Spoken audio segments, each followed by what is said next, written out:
Hello friends, welcome to my YouTube channel Webinex technology. आज ये होने जा रहा है हमारा 107 वीडियो इस React.js ट्यूटोरियल सीरीज का। और हम क्रिएट कर रहे थे हमारी stock exchange application in React.js। So आज ये उसका पार्ट 9 होने जा रहा है। So let's get started. So हमने प्रीवियस वीडियो में समझा था कि हमने हमारे अल्फा वेंटेज स्टॉक्स एपीआई की हमने हमारी फ्री एपीआई की जनरेट करी थी। और हमने देखा था कि हम कौन सी एपीआई हम यूज करने वाले हैं, साथ में उसका क्या रिस्पॉन्स हमने एक डमी रिस्पॉन्स भी देखा था एपीआई को हिट करके। सो इनकेस अगर आपने अभी तक मेरे प्रीवियस वीडियो को चेकआउट नहीं करा है तो आप मेरे प्रीवियस वीडियो को चेकआउट कर सकते हैं। मैं प्रीवियस वीडियो का लिंक इस वीडियो के डिस्क्रिप्शन में प्रोवाइड कर दूंगा और आप टॉप राइट पर आई बटन पर क्लिक करके भी मेरे प्रीवियस वीडियो को चेकआउट कर सकते हैं। आज की वीडियो में हमें बेसिकली करना है कि हमने हमारा एपीआई तो समझ लिया था कि हमें कौन सी एपीआई कॉल करनी है। बट आज हम देखेंगे कि हम कैसे हम एक्सियोस की हेल्प से हम हमारी अल्फा वेंटेज स्टॉक की जो एपीआई है उसको कॉल करेंगे। और जो अभी तक हम यहाँ पर इस कार्ड में डमी डेटा देख रहे थे, सो वो अब हम with the help of stock API देखेंगे। आज की वीडियो में हम इस एपीआई को कॉल करेंगे, हमारी अल्फा वेंटेज फ्री स्टॉक एपीआई को। और आप फ्री स्टॉक एपीआई के लिए आप मेरा प्रीवियस वीडियो देख सकते हैं। अब सीधे चलते बीएस कोड पर। मैं आ गया हूं हमारे बीएस कोड पर। हम यहाँ पर सिंपली सबसे पहले एसआरसी के अंदर एक नया फोल्डर क्रिएट कर लेंगे और इसको मैं नाम दूंगा सर्विसेस। और सर्विसेज के अंदर हम एक जेएस फाइल क्रिएट कर लेंगे और इसका नाम हम देंगे stock service dot JS. Basically stock service के अंदर हम हमारा एपीआई कॉलिंग का बेसिकली एपीआई हम एक्सयूज के हेल्प से कॉल करेंगे तो उसका हम कोड लिखेंगे। सबसे पहले उसके लिए हमें इंपोर्ट करना होगा सबसे पहले एक्सियोस को। मैं यहाँ पे इंपोर्ट करूंगा, इंपोर्ट एक्सियोस फ्रॉम एक्सियोस। और एक्सियोस हमने हमारे फर्स्ट इंस्टॉलेशन और सेटअप वाले वीडियो में ऑलरेडी कर चुका है। इनकेस अगर आपने अभी तक इंस्टॉल नहीं करा तो आप इसे इंस्टॉल कर सकते हैं और आप मेरा इंस्टॉलेशन एंड सेटअप वाला वीडियो चेकआउट कर सकते हैं। मैं उसका लिंक भी वीडियो के डिस्क्रिप्शन में प्रोवाइड कर दूंगा, आप वहां से इस वीडियो को चेकआउट कर सकते हैं। सब हमने यहाँ पे इंपोर्ट कर लिया है। मुझे यहाँ पर एक सबसे पहले फंक्शन क्रिएट करना पड़ेगा। इस फंक्शन को मैं एक्सपोर्ट भी करूंगा। मैं लिखूंगा एक्सपोर्ट कॉन्स्ट, फंक्शन का नाम रख लेते हैं हम फेच स्टॉक डेटा। और ये हमारा फंक्शन है, इसके अंदर मुझे सिंपली कॉल करना पड़ेगा एक्सियोस को। मैं यहाँ पे लिखूंगा एक्सियोस डॉट गेट। और गेट में सबसे पहले हमें प्रोवाइड करना पड़ता है, यहाँ पे आप देख सकते हैं यूआरएल। और तो सबसे पहले अगर मुझे चाहिए होगा एक यूआरएल, मैं लिखूंगा कॉन्स्ट बेस यूआरएल और यूआरएल हमें मिलेगा। हम ब्राउजर पर चलते हैं और ये हमारा यूआरएल रहेगा। मैं इसे एज इट इज कॉपी कर लेता हूं क्वेरी तक और यहाँ पे बेस यूआरएल में इसको एज इट इज पेस्ट कर लूंगा। पेस्ट क्वेरी तक मैंने पेस्ट कर लिया है बेस यूआरएल। देन यहाँ पे मैं इसे दे दूंगा बेस यूआरएल। फिर उसके बाद आप देख सकते हैं इस एपीआई कॉलिंग के लिए कुछ एपीआई पैरामीटर्स जो कि रिक्वायर्ड है। एक हमारा फंक्शन रिक्वायर्ड है, सिंबल रिक्वायर्ड है, आउटपुट साइज हम ऑप्शनल है बट हम इसे रख सकते हैं, और एक एपीआई की है जो कि रिक्वायर्ड है। तो इन चारों पैरामीटर्स की हमें नीड होगी। एक्सियोस में हम पैरामीटर पास कर सकते हैं एज एन सेकेंड आर्गुमेंट यहाँ पर। कर्ली ब्रेसेस के अंदर मैं यहाँ पे पैरम्स मुझे ऑलरेडी आ रहा है suggestion. Params means parameters, request parameters. सबसे पहले हमें चाहिए फंक्शन। यहाँ पे मैं ले लूंगा फंक्शन एक पैरामीटर है हमारा फंक्शन, और इसकी वैल्यू हमें देनी है टाइम सीरीज डेली। इसकी वैल्यू हमें दे देंगे time series daily. Then second argument हमें जो भेजना है वो है सिंबल। और इस सिंबल को मैं एज एन आर्गुमेंट एक्सपेक्ट करूंगा।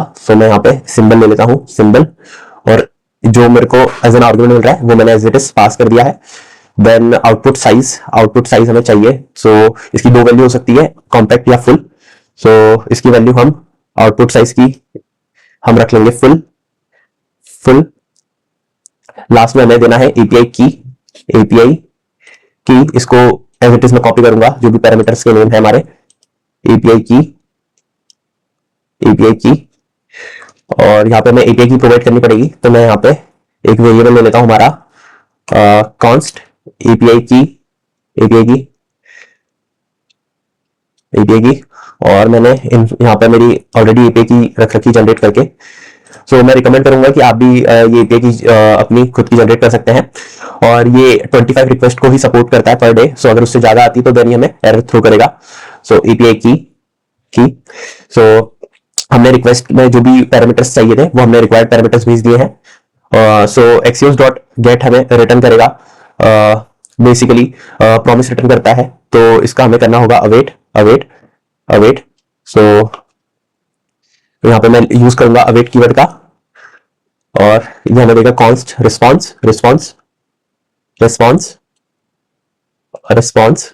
और अवेट कीवर्ड जिस भी हम जहां पे भी यूज करेंगे, सो वहां पे उस फंक्शन को हमें एसिंक बनाना पड़ता है, एसिंक डिफाइन करना पड़ता है। सो ये अवेट पर अगर मैं होवर करूं तो हमें यही एरर मिल रही है, did you mean to mark this function as. अगर हम देखें, so expressions are await expressions are only allowed within async function at the top levels of modules. So इस फंक्शन को हमें डिफाइन करना पड़ेगा एज अ एसिंक। और जैसे मैंने एसिंक डिफाइन करा है, सो ये मेरी एरर रिमूव हो चुकी है। और मैं क्या करूंगा कि ये जो मेरा पूरा कोड है इसे मैं ट्राई कैच के अंदर रैप कर लूंगा, ट्राई कैच के अंदर डिफाइन कर लेंगे। सो ये जो पूरा ब्लॉक है मेरा चल जाएगा ट्राई के अंदर, और लास्ट में ये फंक्शन हमें रिटर्न करेगा रिस्पॉन्स डॉट डेटा। और जो एरर होगी मैं उसे कर लेता हूं फिलहाल के लिए कंसोल डॉट लॉग एरर। और हम चाहे तो इस एरर को हम थ्रो भी कर सकते हैं। तो मैं लिख लूंगा थ्रो एरर। That's it. ये हमने हमारी एपीआई को डिफाइन कर लिया है। इसको मैं एक बार प्रॉपर्ली फॉर्मेट कर लेता हूं, देन कंट्रोल एस सेव। सो अब ये हमने हमारा एपीआई कॉलिंग का जो मेथड है वो तो हमने डिफाइन कर लिया है हमारी स्टॉक सर्विस के अंदर, बट इसको फेच स्टॉक डेटा, बेसिकली इस फंक्शन को हमें कॉल करना पड़ेगा।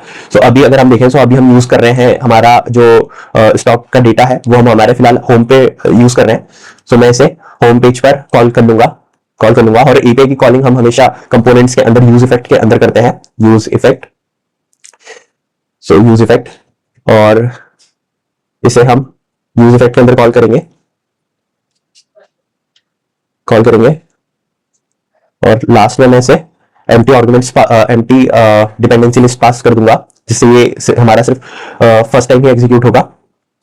यूज इफेक्ट पर भी मैंने कंप्लीट डिटेल वीडियो क्रिएट कर रखा है। इनकेस अगर आपको यूज इफेक्ट हुक में कुछ भी डाउट है तो आप मेरे वीडियो को चेकआउट कर सकते हैं। मैं यूज इफेक्ट वाले वीडियो का लिंक इस वीडियो को डिस्क्रिप्शन में प्रोवाइड कर दूंगा, और आप टॉप राइट पर आई बटन पर क्लिक करके भी मेरे यूज इफेक्ट वाले वीडियो को चेकआउट कर सकते हैं। सो अब हमें बेसिकली हमारे जो हमने स्टॉक सर्विस में ये फेच स्टॉक डेटा डिफाइन करा है इसको कॉल करना पड़ेगा। सो हम यहाँ पे क्या करेंगे कि इसके अंदर भी हम एक फंक्शन क्रिएट कर लेंगे। तो मैं लिखूंगा कॉन्स्ट fetch डेटा और fetch डेटा, और इसके अंदर मैं लॉजिक लिख लूंगा। पर उससे पहले मैं लास्ट में जैसे ये मेथड खत्म होगी तो इसे मैं कॉल भी कर लूंगा, क्योंकि यूज इफेक्ट के अंदर ही हमें एपीआई कॉल करनी पड़ती है। सो मैं यहाँ पे सबसे पहले इंपोर्ट कर लूंगा हमारे फेच डेटा इसको मैं इसलिए एक्सपोर्ट करके रखा था, तो ये वाली फेच स्टॉक डेटा को मैं इंपोर्ट कर लूंगा हमारे स्टॉक सर्विस से। So fetch stock data from dot slash, so ये हम आ गए कॉमन पर, सो डॉट स्लैश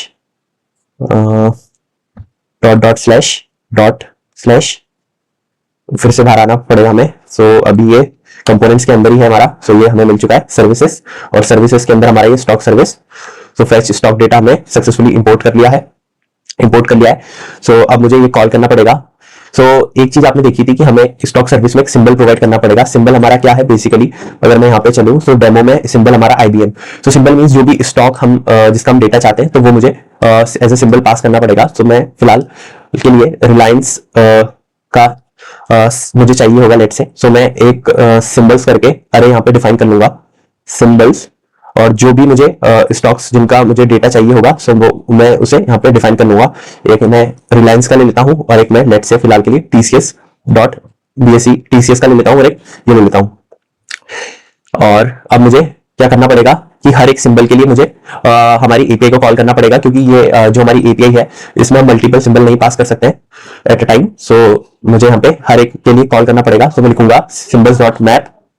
सो यहाँ पे मैं दूंगा सिंबल्स डॉट मैप, और इसके अंदर मुझे एक एक करके मैं सिंबल निकाल लूंगा, सिंबल सिंबल, और मैं ये हमारे फेच स्टॉक डेटा को कॉल करके और इसके अंदर मैं ये सिंबल पास कर दूंगा और ये जो हमारा फेच स्टॉक डेटा है वो हमें रिटर्न करेगा हमारा एक promise const stock data promises. तो जो डेटा होता है हमारा वो भी हमें रिटर्न करता है प्रॉमिस। तो यहाँ पे जो डेटा रिटर्न कर रहे हैं रिस्पॉन्स डेटा, ये हमारा रिटर्न करता है प्रॉमिस। अगर मैं एक बार रिस्पॉन्स डॉट डेटा करूं, सो अगर आप देखें तो यहाँ पे से दिख नहीं रहा है, बट ये हमें रिटर्न करता है हमारा एक प्रॉमिस और प्रॉमिस को हमें करना पड़ेगा रिजॉल्व। सो यहाँ पे मैं क्या करूंगा कि यहाँ पे मैं एक साथ, क्योंकि जो हमारा हर एक सिंबल के लिए फेच स्टॉक डेटा कॉल होगा और ये एक साथ रिटर्न करेगा हमारा, सो मैं क्या करूंगा यहाँ पे यूज कर लूंगा प्रॉमिस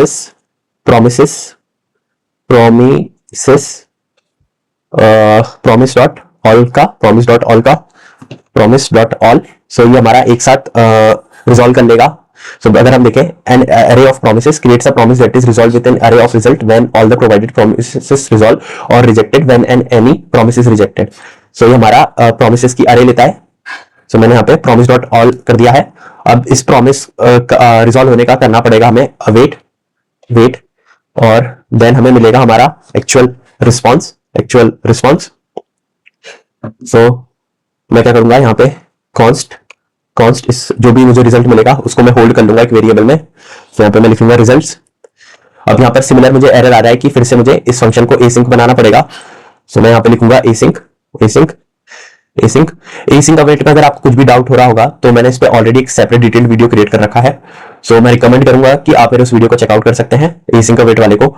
सो मैं एसिंक अवेट वाले वीडियो का लिंक इस वीडियो को डिस्क्रिप्शन में प्रोवाइड कर दूंगा और आप टॉप राइट पर आई बटन पर क्लिक करके भी मेरे एसिंक अवेट वाले वीडियो को चेकआउट कर सकते हैं। और ये जो हमारा रिजल्ट आ रहा होगा इसको हम करवाते हैं एक बार लॉग। सो यहाँ पे मैं लिखूंगा रिजल्ट्स देन कंट्रोल सेव। इसको अभी कंपाइल हो रहा है हमारा। तो ये हमारा सक्सेसफुली कंपाइल हो चुका है। सो अब हम चलते हैं एक बार हमारे ब्राउजर पर। सर्वर हमारा ऑलरेडी अप एंड रनिंग है। मैं एक बार कंसोल खोलूंगा और एक बार से जस्ट एक रिलोड करता हूं।